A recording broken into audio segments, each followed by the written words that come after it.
Bonjour, ici Philippe Bouvard. Eh bien, je vous invite à suivre ma chaîne. Oui, vous savez, YouTube Philippe Bouvard officiel. À bientôt. 11h30, midi et demi sur RTL, vous êtes avec Philippe Bouvard dans Allô Bouvard, votre nouvelle émission. Philippe, pour lui poser vos questions, appelez le 3210. Bonjour Philippe. Oui, bonjour Virginie, Vous allez bien? bonjour à tous. Ça va, heureux de vous retrouver, toujours un peu anxieux parce que il s'agit de refaire le monde, de refaire la France, qui parfois en a bien besoin, en tentant d'expliquer et en essayant de dire ce qu'on peut penser. Jusqu'à midi et demi dans Allô Bouvard, nous accueillons Didier, 54 ans. Il est artisan taxi à Athis-Mons et il a une question à vous poser, Philippe. Bonjour Didier. Bonjour Monsieur Bouvard, très content de vous avoir au téléphone. Voilà, ma question est simple. Que pensez-vous de la campagne médiatique orchestrée contre les chauffeurs de taxi au profit du nouveau mode de transport que sont les VTC, qui semblent être particulièrement appréciés par les bobos? Alors, écoutez, essayons de faire le point. Essayons de savoir pourquoi on en est arrivé là. Bon, le nom du technocrate qui a accouché de cette idée que moi je considère comme saugrenue n'est pas connu et d'ailleurs il ne mérite pas de l'être.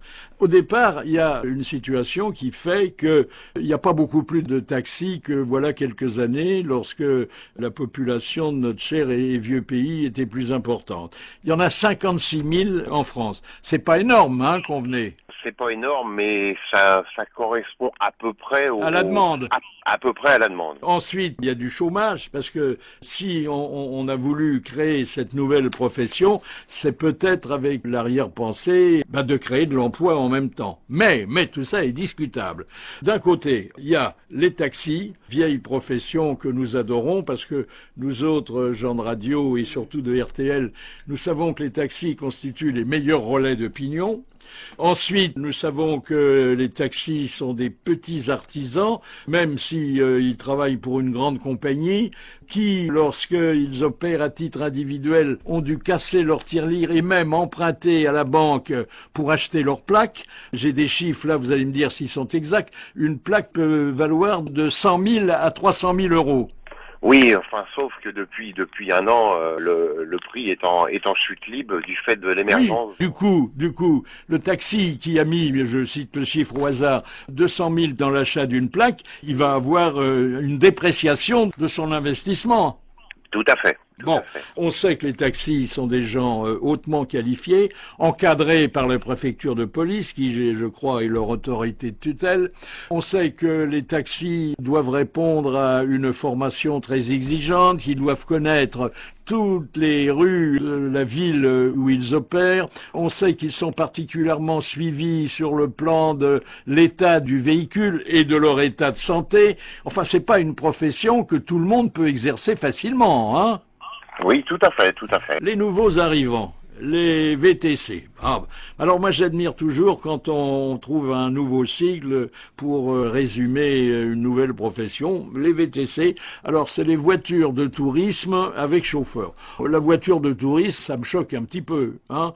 La voiture de tourisme, alors c'est la guimbarde de n'importe qui dans laquelle on monte sans vérification, avec un chauffeur dont on ne sait absolument rien et une contrainte sans doute inexistante, sauf celle, c'est là où la disproportion et la concurrence déloyale éclate, sauf que le VTC doit payer non pas 100 ou 200 000 euros pour avoir une plaque, mais s'acquitter de 100 euros par mois. Là, je trouve qu'il y a une disproportion incroyable, hein. Oui, alors je me permets de rectifier votre chiffre, Philippe, c'est 100 euros une fois pour toutes, hein. C'est pas 100 euros par mois. C'est pas vrai. C'est voilà. Encore pire alors. C'est encore pire. D'un côté, mettons au maximum 300 000 euros et de l'autre 100 euros. On a nommé un médiateur. Ironie du sort. Vous savez qui c'est le médiateur, hein? C'est Monsieur Thomas Thévenoud. Oui. On peut se demander d'ailleurs s'il payait ses taxis aussi bien que ses impôts et ses loyers. Monsieur Thévenoud, il a fait des propositions avant de partir, et je crois sans espoir de retour. Il a dit un peu n'importe quoi, Monsieur Thévenoud, mais comme il faisait également n'importe quoi, il faut pas s'en étonner. Il a dit que les VTC, dont peut-être, mais ça j'en sais, je suis pas certain, l'État va limiter le nombre, c'est-à-dire que on gardera ceux qui existent, mais peut-être que on n'en créera pas de nouveaux. Il a dit que les VTC ne prendront plus de clients à la volée. C'est l'expression. Ça veut pas dire qu'on les vole, hein. Oui, oui, tout à fait. Il a dit autre chose. Oh, il a dit des trucs. Il a dit, parce qu'on lui faisait justement remarquer que les VTC n'ont pas de compteur pour estimer leurs courses. Il y en a beaucoup qui travaillent au forfait. Ah, bientôt, il faudra signer un devis avant de monter dans une bagnole. Passons. Il a dit qu'il n'avait pas besoin de compteur, mais que ce serait au client d'avoir une application sur sa tablette pour faire compteur. C'est-à-dire que le client déclenchera sa tablette au départ et à l'arrivée, et puis ensuite ils feront une multiplication tous les deux. C'est aberrant tout ça, non ? Oui, tout à fait, tout à fait. Le taximètre d'un taxi est le garant d'un prix juste. Il n'y a pas de dérive. Bien sûr. Que la course au forfait, c'est n'importe quoi. Oui. Surtout que si on connaît pas bien l'itinéraire, ce qui doit être le cas des nouveaux VTC, comment voulez-vous estimer justement le prix de la course? Mais c'est drôle, je vous sens presque fataliste, résigné. Fataliste, résigné, non, nous ne le sommes pas. Nous sommes plutôt combatifs. Mais pour l'instant, donc, Monsieur Thévenoud nous a fait un projet de loi qui devrait être ratifié ces jours-ci à l'Assemblée nationale. Et si vraiment le texte ne convient pas aux taxis, une fois de plus, dans un élan de solidarité, les taxis manifesteront leur mécontentement. Oui, on sait que vos manifestations, elles sont particulièrement efficaces, hein, ce qui d'ailleurs fait pas toujours les affaires de gens qui sont de votre avis, mais qui ont quand même besoin d'aller travailler ou un rendez-vous. Il y a aussi le fait de retourner à sa base arrière. C'est une expression que j'ai découverte, ça, la base arrière, hein? Oui, disons que le taxi, lui, une fois qu'il a fini sa course, il doit retourner dans sa zone de travail. Or, aujourd'hui, tous les autres modes de transport sont tenus à la même obligation. Une fois qu'on a fini, on retourne au siège de l'entreprise. Et justement, les VTC veulent s'affranchir de ce principe. Et d'ailleurs, un amendement a été déposé et il semblerait que les VTC vont obtenir gain de cause au détriment des taxis. Attendez-vous, quand vous avez fait une course et que vous êtes basé à Levallois, si vous êtes à la Nation, vous retournez pas obligatoirement à Levallois. Alors, pas les taxis parisiens, puisque leur zone de travail est un peu plus importante, mais les taxis de province, vous êtes taxi à Toulouse, vous allez vous charger n'importe où, vous êtes obligé de revenir sur la ville de Toulouse, vous êtes obligé de revenir à votre point de départ. Il n'y a que le taxi parisien qui a un fonctionnement un tout petit peu différent du taxi français. Pour les VTC, ils ne peuvent emprunter les couloirs de bus qu'avec une autorisation. C'est bizarre, hein, ça, quand même. Oui, non, logiquement, ils n'ont pas cette autorisation. Mais une fois de plus, les VTC, on le constate aujourd'hui, s'affranchissent de ces autorisations. Vous savez, oui, contrôler. Vous savez, voilà. Didier, à quoi ça me fait penser, hein, les VTC? Un décret qu'on prendrait, parce que le personnel médical paraît pas tout à fait assez nombreux, et qui autoriserait les secouristes à pratiquer des opérations à cœur ouvert sur la voie publique. Vous avez bien résumé, Monsieur Bouvard, et nous vous remercions. Vous êtes un excellent porte-parole. Merci Didier, et bon courage. Merci beaucoup. Bonne journée à vous. Allô Bouvard sur RTL. Allô Bouvard sur RTL. Retour au studio d'Allô Bouvard sur RTL, la nouvelle émission de Philippe Bouvard avec les petites nouvelles de la semaine qui vous ont marqué, Philippe, et aussi les questions des auditeurs reçues au 3210 et sur RTL.fr. Le pape François a reçu Maradona. Et pourquoi pas, un chien regarde bien un évêque. Un cinéaste suédois s'apprête à tourner le film le plus long du monde, qui durera 720 heures. Wow. Donc les spectateurs qui voudront le voir du début jusqu'à la fin devront d'abord demander un congé sabbatique à leur employeur, ensuite arriver avec un sac de couchage et des vivres pour un mois complet. RTL, allô, Bouvard ? fumée du cannabis en couple diminuerait les risques de scènes de ménage et de violences conjugales. Ainsi, c'est peut-être le plus important, que le réflexe de jalousie qui, vous le savez, pousse à trouver toujours plus belle l'herbe du voisin. Allô Bouvard sur RTL. Nouvelle et moderne version de « Dis-moi, cher miroir, suis-je toujours la plus belle ?» C'est un miroir intelligent qui, lorsque sa propriétaire se regarde, lui dit la meilleure façon de se maquiller. En Afrique du Sud, on a découvert un diamant qui est aussi gros qu'un abricot. Et c'est beaucoup plus rentable qu'un abricot qui serait aussi dur que le diamant.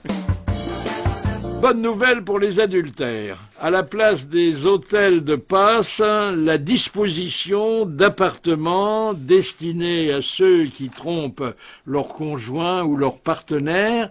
Alors, ça n'a l'air de rien, mais il y a de très honnêtes femmes, peut-être que ça joue moins pour les messieurs, qui répugnent à aller avec quelqu'un qu'elles connaissent plus ou moins pour tromper quelqu'un qu'elles connaissent beaucoup plus dans des lieux qui n'ont pas bonne réputation. Eh ben, l'appartement pour adultère offre toutes les garanties de sérieux, puisque celui qui le loue pour l'après-midi peut prétendre que c'est son véritable domicile. Sur RTL, tous les week-ends, 11h30, 12h30, vous pouvez poser toutes vos questions à Philippe Bouvard sur l'actualité ou sur un thème de votre choix. C'est ce qu'a fait Bernard de Lussac, un artiste de la terre, puisqu'il est agriculteur et berger de 67 ans. Et Philippe, il veut vous poser la question suivante. Bonjour Bernard. Bonjour Monsieur Philippe, quel honneur pour moi de pouvoir vous parler. Ah, je suis content d'ailleurs. Vous savez que Lussac me rappelle un vin que j'aime beaucoup. Ah, écoutez, je suis dans une région, c'est le meilleur vin du monde. Vous le savez château bien, Lussac que je bois depuis près de 30 ans. Oh. Et c'est peut-être ça d'ailleurs qui m'a prolongé. Alors, merci, hein. Et vous venez nous voir quand vous voulez. Alors, dites-moi un petit peu quel sujet vous inquiète ou vous interpelle, comme on dit aujourd'hui. Eh bien, c'est de la justice, Ah, c'est la justice qui vous inquiète. Ah hein? oui. Ah oui. Et d'ailleurs, ma question, je vais vous la donner. Oui. Si vous étiez ministre de la Justice, quelles seraient les grandes réformes que vous feriez? Alors ça, je vais vous garder ça pour la bonne bouche, et je vais vous dire quand même où on en est un petit peu des réformes, hein, parce que bon, Madame Taubira, qui est une personne talentueuse, passionnée, assez pittoresque d'ailleurs, et qui a pour l'instant beaucoup plus fait pour le vélo que pour la délinquance, Madame Taubira a quand même fait passer quelques réformes. C'est quand même dans le sillage des textes qu'elle avait fait préparer que on a voté au Parlement le mariage pour tous. C'est une grande réforme, ça, hein? Est-ce que vous en avez profité du mariage pour tous? Non. Non. Mais alors... Il n'y avait pas un copain de régiment avec lequel vous auriez pu vous unir pour la vie? Vous savez, Philippe, nous, à 67 ans, on a fait notre régiment. D'ailleurs, je suis fier d'avoir servi la France. Mais c'était pas à la mode, vraiment pas à la mode. Alors écoutez, on est descendu, enfin pas moi, mais beaucoup de gens sont descendus dans la rue pour protester contre le mariage pour tous. Mais quand on voit aujourd'hui les résultats chiffrés, il y a seulement eu 4% des mariages célébrés en France qui ont permis d'épouser une personne de même sexe que soi. C'est pas énorme finalement. Non. Moi, vous savez, bon, évidemment, à mon âge, et on est un petit peu axé sur les traditions, hein. Il y a des améliorations, entre guillemets, qu'on suit pas bien. Mais, moi, je suis plus heureux quand autour de moi les gens sont également heureux.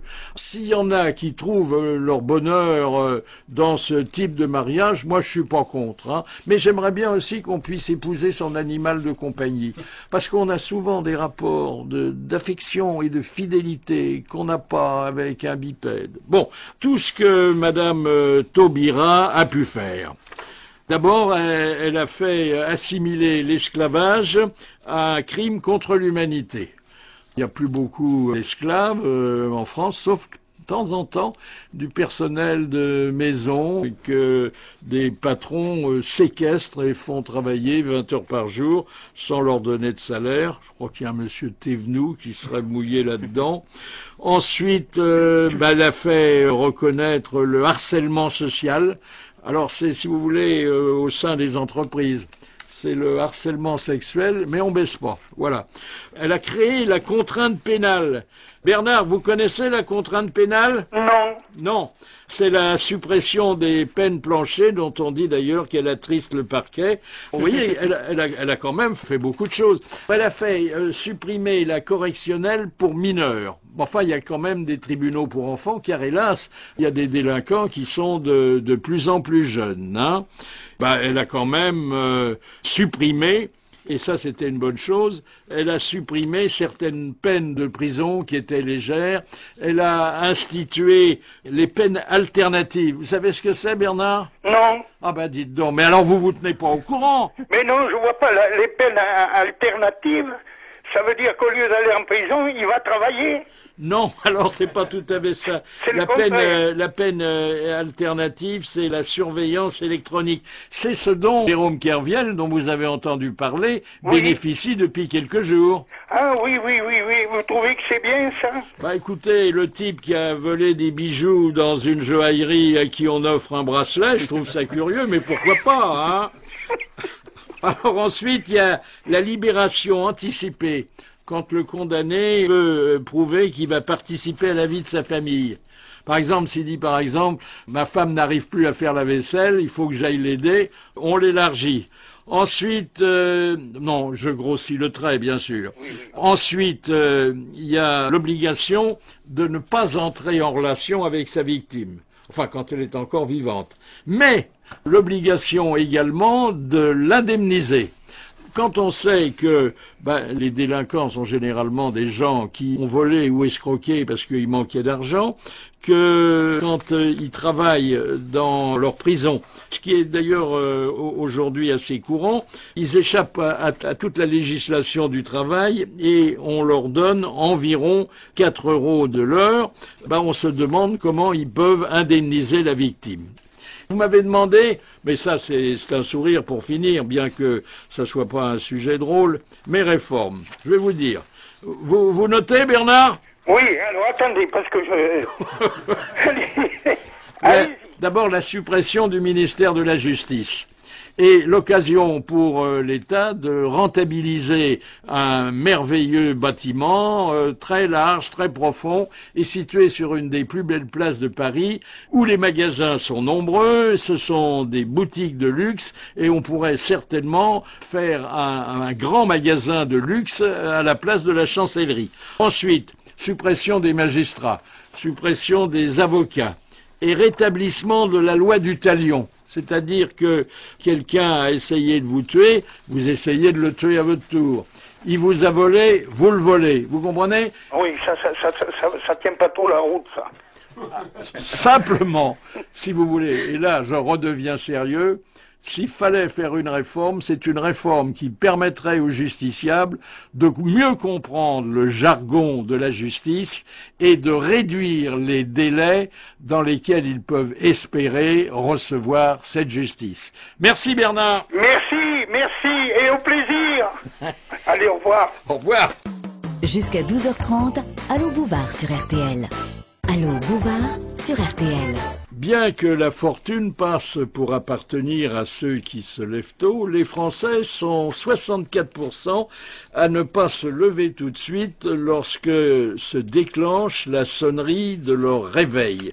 Et ils sont même 50% à appuyer sur le bouton qui garantit que quelques instants plus tard retentira une nouvelle sonnerie. Les applications qui rendent plus belle la vie. Ah, ça c'est formidable. L'application qui bloque le téléphone des adolescents jusqu'à ce qu'ils aient rappelé leurs parents qui les avaient appelés en vain. Vous me suivez, hein? Ensuite, une application pour savoir si l'on est ce qu'on appelle un peu trivialement, mais de façon assez évocatrice, un bon coup. Alors c'est très simple, il faut rentrer dans la machine quelques données. Bon, par exemple, la durée de vos rapports sexuels, la fréquence de vos rapports sexuels et éventuellement le niveau sonore des échanges verbaux qui ont lieu durant le déduit. 11h30, 12h30, Allô Bouvard, sur RTL. Bonjour Philippe. Bonjour Philippe. Alors, merci pour ces horoscopes qui permettent, mine de rien, d'en savoir davantage. Sinon, sur le passé, on en découvre tous les jours. Sur le présent, mais ça, on en connaît pas mal. Mais sur l'avenir des vedettes de l'actualité. Alors, qui avez-vous choisi? Alors aujourd'hui, je me suis intéressé au signe de Jérôme Kerviel. Ah, Originaire de Fourmies, dans le nord de la France, vous êtes cependant né sous le signe de la cigale. Votre goût pour la dépense remonte à l'âge de 6 ans lorsque, voulant aider votre maman à éplucher les pommes de terre, vous vous êtes blessé avec un économe. Une vilaine et douloureuse entaille au doigt a fait naître chez le bambin que vous étiez une véritable aversion pour cet ustensile et tout ce qui, de près ou de loin, s'y rapporte. Travail. La tâche qui vous attend cette semaine est lourde, car vous devrez être irréprochable aux yeux de votre nouvel employeur. On vous attend au tournant, sachez-le. Faites valoir vos compétences, mais sans zèle excessif. Ne vous attardez pas près du tiroir-caisse à la fin de la journée, sous prétexte que vous avez encore du travail, en déclarant à la cantonade « Allez-y, ne vous inquiétez pas, je fermerai la boutique ». En cas de cambriolage pendant la nuit, les soupçons auraient vite fait de se porter sur vous. Soyez aimable avec vos collègues, sans pour autant vous montrer trop généreux. Laissez-les payer leur consommation à la cafétéria, et habillez-vous de manière sobre et discrète, plus François Hollande que Karl Lagerfeld. Pensez davantage à faire pitié qu'à donner envie. Amour, de ce côté-là, tout va bien. Votre barbe de plusieurs jours qui vous donne un côté repris de justice en même temps que héros de série américaine va séduire un grand nombre de dames qui adorent les grands fous un peu voyous.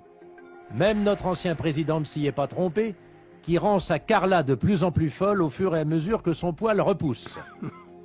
Compte tenu de l'énorme dette qui pèse sur vos épaules, vous aurez la preuve que vos conquêtes ne seront pas des femmes intéressées, à part quelques cruches qui pensent que sur les 5 milliards, vous avez bien réussi à en mettre un peu de côté.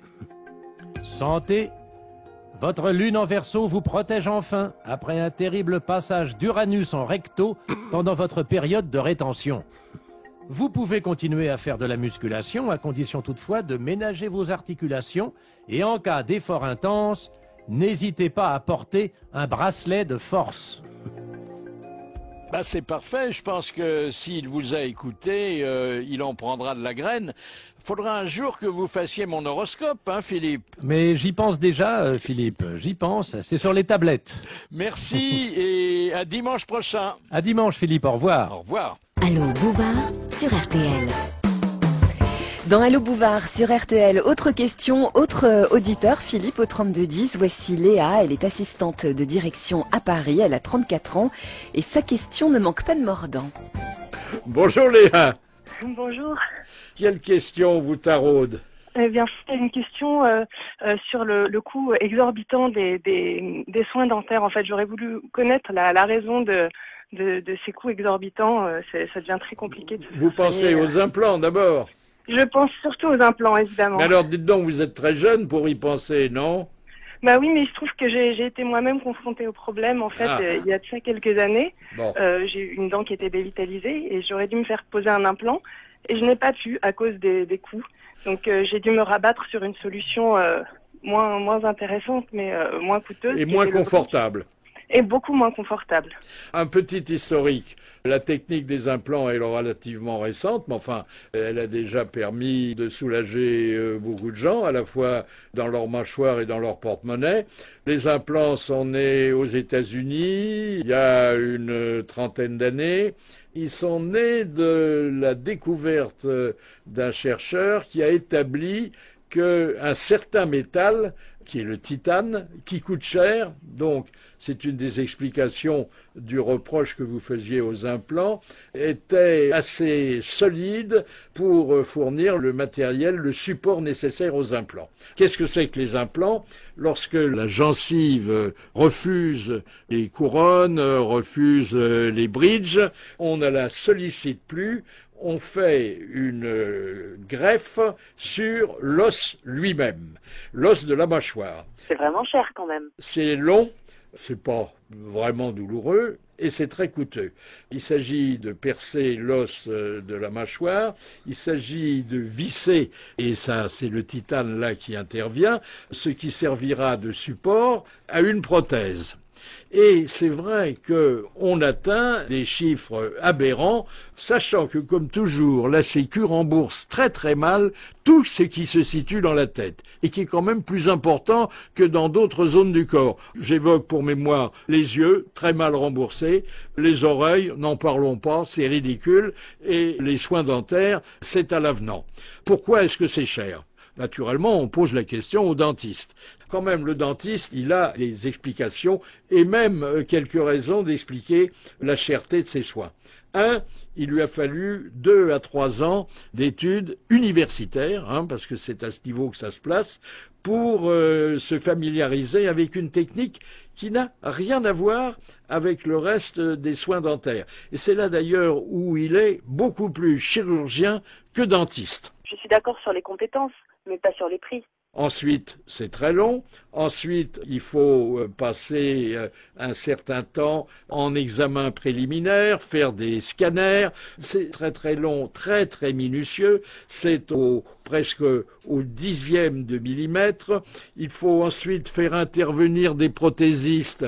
Et ces prothésistes qui travaillent eux aussi au millimètre sont souvent tenter de faire appel à des entreprises étrangères, suédoises notamment, dont les prix sont très élevés. Enfin, rien ne concourt à ce que ces soins, qui sont pour certains indispensables, puissent être à la portée de tous.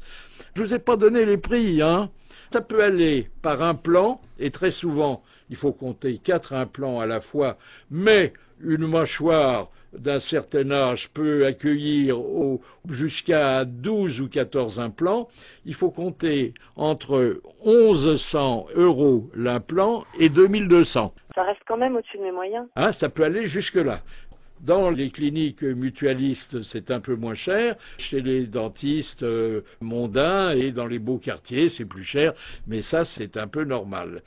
Ensuite, on se trouve avec quand même un confort de phonation et de mastication qui rejoint celui qu'on avait, je dirais pas à ses débuts dans la vie parce qu'on n'a pas encore de dents, mais quand on a commencé à prendre la parole. Vous voyez Léa, il y a d'un côté les explications et de l'autre côté peut-être un espoir que si on se rend compte de l'injustice sociale que ça représente, et si le gouvernement, pas celui-là parce qu'il a d'autres chats à fouetter, mais le suivant prend des mesures, on puisse vous donner les moyens d'avoir les implants qui vous sont nécessaires. Bon, je crois que je vais devoir patienter encore un peu. Merci Léa, au revoir. Merci à vous, au revoir. Merci Docteur Bouvard. Dans un instant, la suite d'Allô Bouvard sur RTL et vos appels toujours au 3210. À tout de suite. Allô Bouvard sur RTL. Ça vient du Maroc. Le sosie du roi a été condamné à 3 ans de prison pour usurpation d'identité d'un haut responsable. Alors chez nous, s'il y a quelqu'un qui ressemble à un haut responsable du gouvernement, il est déjà assez puni et on n'y ajoutera pas. Oh, alors attendez, ça bouge dans la SNCF. Vous me direz que c'est quand même la vocation du transport ferroviaire de ne pas rester immobile. Mais là, dans les TGV, on vient d'ouvrir le premier bar à ongles. C'est-à-dire ce qu'on appelle, dans des rues qui, elles, ne bougent pas, sauf en cas de glissement de terrain, ce qu'on appelle les ongleries. Alors, il y a une esthéticienne qui vous reçoit, éventuellement, elle vous offre à boire, et puis elle vous fait les ongles, et puis on peut peut espérer un salon de coiffure et pourquoi pas un magasin de vêtements. Alors vous me direz pourquoi un magasin de vêtements? Parce que parfois les retards sont si importants que les vêtements qu'on portait au départ sont démodés à l'arrivée.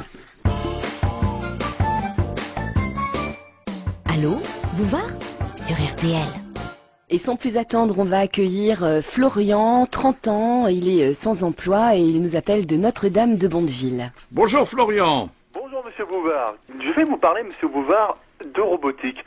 Dernièrement, on a appris qu'on pouvait mettre une puce dans la tête d'une personne pour qu'il puisse répondre au téléphone. On a aujourd'hui des cœurs artificiels. Mais la question que je me pose vraiment, c'est à force de mettre de la robotique dans le corps humain, est-ce qu'on perd pas le côté humain de la chose? Ah, il est certain que même si on appelle les robots les plus affinés des humanoïdes, ils n'ont plus grand-chose d'humain, sauf, je vous le rappelle, que comme les ordinateurs, ils ne savent que ce que l'homme leur a appris. C'est-à-dire encore pas grand-chose. Mais enfin, attendez, on ne peut pas ne pas être séduit, même si on n'y comprend rien, même si on tient ça pour des miracles. C'est la robotique qui vous mobilise le plus, hein? La vraie question, c'était, pour moi, si on met beaucoup de robots dans un humain, est-ce que finalement l'humain ne sert plus à rien? Non seulement il sert plus à rien, mais enfin, il peut jouer à la pétanque parce qu'il n'y a pas encore de robot pour ça. Mais on peut se demander s'il ne va pas encore amplifier le chômage. On peut se demander si, à force de rendre la mécanique intelligente, l'homme ne va pas mettre en sommeil sa matière grise. C'est pas aussi simple que ça. Mais avouez que le chemin qu'on a parcouru depuis quelques années est fabuleux. Moi, personnellement, qui ne comprends rien à rien, je tiens quand même Internet pour une invention aussi importante que celle de l'imprimerie. Vous êtes d'accord? Ah, je suis bien d'accord. On en a fait du chemin depuis l'époque où nos ancêtres se foutaient sur la tronche avec des armes en pierre. Vous citiez la puce, parce que la puce, finalement, c'est sous une forme miniaturisée. Et je vous rappelle que c'est quand même le français Moreno qui avait mis au point la puce. On peut aujourd'hui mettre une puce dans un cerveau pour qu'un autre cerveau puisse recevoir la pensée de quelqu'un qui pense à sa place. C'est de la télépathie, non? Alors oui, c'est la télépathie, mais avec une garantie d'efficacité. Ensuite, alors il y a des choses formidables en matière de puces. Alors ça, c'est nouveau, ça vient de sortir, et ça pourrait donner à Fédo, s'il était encore de ce monde, l'idée d'un vaudeville qu'il aurait intitulé non pas la puce à l'oreille, mais la puce à la fesse. Alors je vous explique. Je plante le décor. Une femme est en train de dîner aux chandelles avec un amoureux, un soupirant. Et chemin faisant, avec la bonne chère et aussi avec la conversation et le charme du monsieur, elle se dit « Ah, dis donc, celui-là, il pourrait être le père de mes enfants. » Et qu'est-ce qu'elle fait? Elle appuie subrepticement, parce qu'il ne faut pas que le monsieur le voie, sur sa cuisse à l'intérieur de laquelle elle a placé avant le dîner une puce qui interrompt le procédé le procédé qui lui permettait de ne pas avoir d'enfant. Ah bon? Oui, c'est-à-dire c'est la décision anti-contraceptive qu'elle prend entre la poire et le fromage, et le monsieur va déjà passer une bonne soirée, mais 9 mois plus tard, il se retrouvera peut-être papa. Alors ça, c'est formidable, hein. Il y a les tablettes. On en est au point de se demander s'il faut encore faire des études alors qu'on a entre les mains tout le savoir du monde, hein. Ah ça, je vous le fais pas dire, Monsieur Bouvard. Je voyais récemment l'un des enfants de ma famille rêver sur la tablette en permanence, et alors qu'il y a plein de choses à voir à l'extérieur, d'ouvrages à lire. C'est quand même triste d'en arriver à ce stade. Je relève parmi les dernières inventions l'imprimante en 3D, imprime des desserts à la demande. Ça, je n'y comprends rien. Parce que pour imprimer un dessert, je suppose qu'il faut quand même mettre dans l'imprimante 3D ce que le pâtissier a d'habitude dans son laboratoire, hein. Les grands chefs ont du souci à se faire, alors, si je comprends bien. Non, mais je veux dire, c'est vertigineux. Ça fait à la fois plaisir, mais ça fait aussi peur, hein. Vous êtes d'accord? C'est pas tout. Il y a la voiture sans chauffeur. Là, la voiture sans chauffeur, c'est fabuleux. Vous achetez votre voiture, naturellement, elle vaut un petit peu plus cher, mais vous allez pouvoir vous installer sur la banquette arrière avec vos passagers, jouer aux cartes, deviser gaiement. Le chauffeur fait tout sous vous en parler. Il n'écoute pas vos conversations et la sienne se borne à dire quand vous partez, attachez vos ceintures et à la fin du parcours, vous êtes arrivés. Vous voyez, on est entré dans un autre monde. Mais dans un autre monde, je vous accorde, vous le disiez tout à l'heure, qu'il est totalement déshumanisé. Qu'est-ce qu'on peut faire? En rester aux bonnes vieilles recettes ou suivre le progrès? Pour ma part, je pense que si on mettait un peu plus déjà de puces dans certaines têtes, on n'aurait pas un tel gouvernement à l'heure actuelle. Oui, c'est la puce qui vous démange, hein, si je peux dire. Pas tellement, mais le progrès a du bon. Mais pour moi, je pense que la différence entre l'être humain et le robot n'est pas aussi significative que celle qui oppose. Attendez, Florian, on vient de sortir le robot de compagnie pour les gens de mon âge qui sont esselés, ce que Dieu merci je ne suis pas, et qui est programmé pour tenir avec son nouveau maître des conversations sur la météo, voir si on fait une petite rallonge sur la politique. C'est fabuleux. Et la voiture volante, écoutez. La voiture volante, moi j'ai souvent rêvé que je volais, mais sans voiture. Et mon médecin m'a dit que c'était un spasme digestif qui remontait jusqu'au cerveau. Mais là, on va l'avoir devant sa maison, la voiture volante.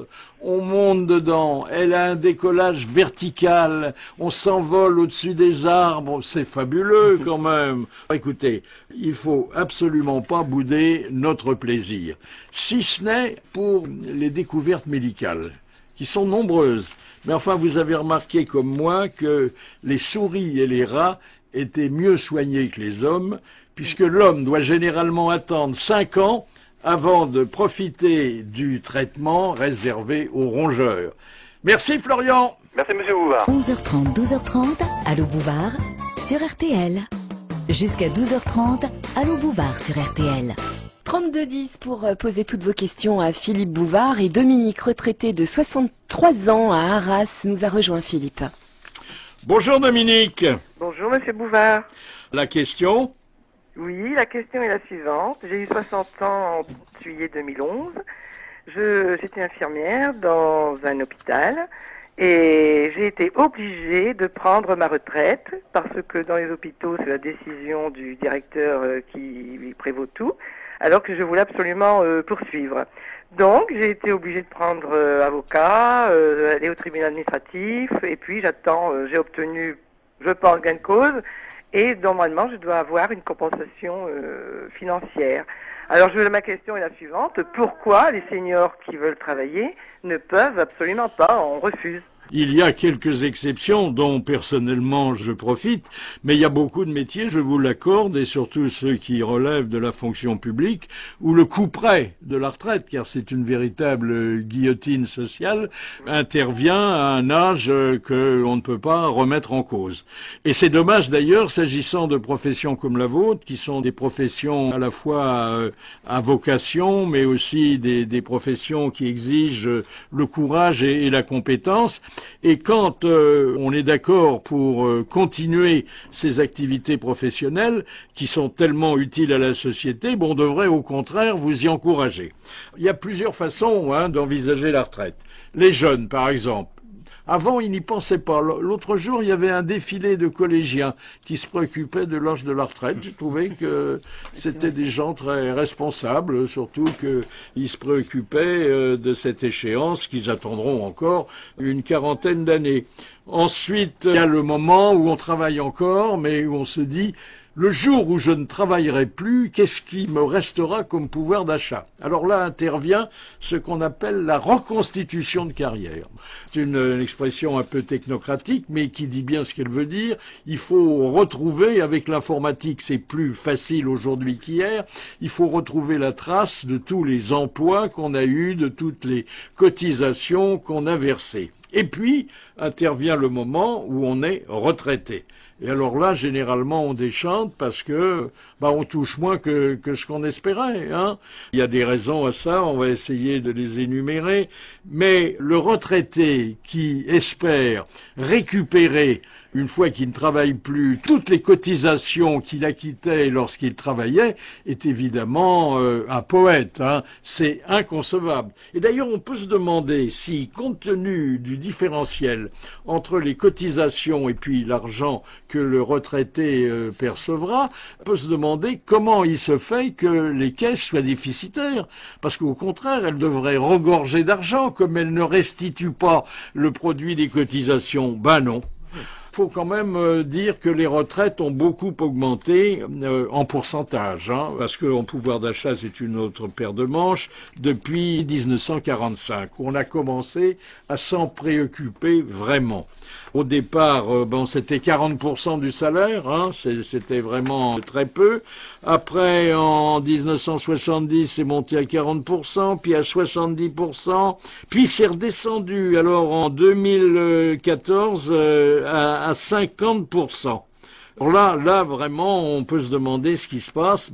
Ce qui se passe, c'est qu'il y a, et ça c'est un effet induit de l'allongement de la durée de la vie, il y a de plus en plus d'inactifs, et ce sont quand même les actifs qui sont là pour payer les pensions de retraite. Vous êtes consciente quand même que plus on ira et plus il y aura ce déséquilibre entre ceux qui travaillent et qui cotisent et ceux qui ne travaillent plus, ne cotisent pas et qu'il faut faire vivre. Oui, tout à fait. Mais si vous voulez, ça ne répond pas vraiment à ma question. Pourquoi justement quand on travaille, quand on a 60 ans, 65 ans, on continue à cotiser et pas mal cotiser, et justement on cotise pour ceux qui ne travaillent pas, qui ne peuvent pas, pour différentes raisons. Et pourquoi empêcher certains seniors de poursuivre? C'est ça ma question vraiment. Oui, il y a une législation. Il faut dire que, vous apparteniez à la fonction publique. La fonction publique avait un régime spécial de retraite qui a été un peu modifié. C'est-à-dire que les fonctionnaires sont obligés de cotiser à peu près autant que les non-fonctionnaires, alors qu'ils ont eu longtemps un régime spécial. Les gens de la SNCF, ils passent pour être des privilégiés de la retraite, et c'est un petit peu vrai. Surtout qu'en fonction d'une pénibilité qui a souvent disparu, on leur accorde le droit de partir souvent très tôt. Parfois, lorsque normalement ils ont conduit un TGV, ce qui de vous à moi était mon rêve, mais enfin bon, c'est raté, ils peuvent espérer prendre leur retraite à 55 ans. C'est pas mal pour ceux qui vraiment n'ont pas aimé leur métier ou qui l'ont trouvé très fatigant ou qui ne sont pas rentrés tous les soirs chez eux et ça a induit quelques difficultés dans leur ménage.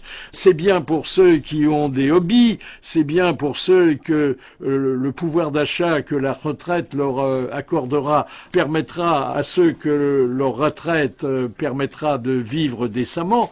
Mais pour les autres dont vous êtes, c'est une punition. Hein, c'est une. Tout à fait, j'ai vécu comme ça, tout à fait. C'est une éviction injustifiée. Hein. Oui, tout à fait. Aujourd'hui, vous pouvez quand même faire. Je vous dis pas au noir parce que il faut pas encourager la fraude, comme dirait Monsieur Thévenoud, mais vous pouvez faire ce qu'on appelle des petits boulots. Oui, alors voilà, moi j'habite en province, donc je l'ai fait bien entendu, et je suis allée à Paris, vous voyez, je me suis déplacée, mais alors à Paris, il faut l'appartement, c'est les frais, c'est ci, c'est là, et les impôts que moi je paye, n'est-ce pas, comme Monsieur Thévenoud. Donc de ce fait, si vous voulez, c'était travailler pourquoi? Pour dire, je vais travailler, je vais m'occuper, ça n'avait pas de sens, Non, donc, non, ça n'aurait pas de sens, non. Alors qu'il me restait simplement 2 années à faire en plus en public, il me manquait, j'avais pas toutes mes années dans le public. Il me manquait très peu. Moi, ce que je ne comprends pas, c'est qu'un directeur d'hôpital peut décider comme ça, lui tout seul. Oui, enfin, attendez, il y a quand même un âge officiel auquel il s'est référé. Non, moi j'ai beaucoup de collègues qui ont pu, enfin beaucoup, non. Quand je fais c'est vraiment à la tête de la cliente. Oui, voilà. Oui. Enfin, ce sont quand même les politiques qui sont les grands responsables, parce que c'est un dossier qui revient de façon récurrente sur leur bureau. Souvenez-vous de Monsieur Jospin, c'était son principal cheval de bataille. Il est resté quand même 3 ans au pouvoir pendant la cohabitation. Eh ben le dossier, il l'a ouvert et puis il l'a refermé et rien n'a progressé. Et aujourd'hui, aujourd'hui où le gouvernement paraît s'être saisi du problème, malheureusement, on s'aperçoit qu'il n'a pas réglé le problème parce que il a tablé sur des données économiques qui, hélas, sont aujourd'hui controuvées. C'est-à-dire qu'il a tablé sur une statistique de chômage et sur une statistique de croissance qui ne se vérifie pas. Donc tous les comptes sont faux et les caisses de retraite seront très prochainement au bord de la faillite comme elles le sont depuis très longtemps. Qu'est-ce qu'il faut faire? Eh ben, ce qu'on vous conseille, c'est de constituer votre retraite vous-même, ce qui d'ailleurs est un peu facile de la part d'un gouvernement qui est là pour y veiller. Hein? Oui, je suis d'accord avec vous, on se comprend très bien. J'écoute souvent ce que vous dites et je suis tout à fait d'accord. Et vous avez pensé à votre complément de retraite?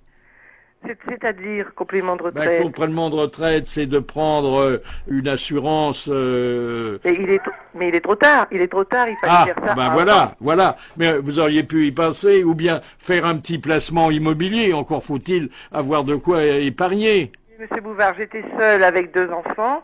J'ai payé les études de mes enfants et le reste, vous voyez, bon voilà. Hein. Courage Dominique, on est de cœur avec vous. Je vous remercie beaucoup Monsieur Bouvard, à bientôt. Au revoir. Eh bien, nous voici à la fin de l'émission. Philippe, à samedi prochain, 11h30, midi et demi, pour un nouveau Allô Bouvard. Sur RTL, vous serez là avec nous. Et oui, on va se retrouver samedi prochain pour évoquer de nouveaux sujets, enfin pour en faire le tour, pas toujours pour résoudre les problèmes. Mais enfin, on aura peut-être fait un pas dans la compréhension de l'incompréhensible. Tout de suite, Philippe Robuchon pour RTL Midi.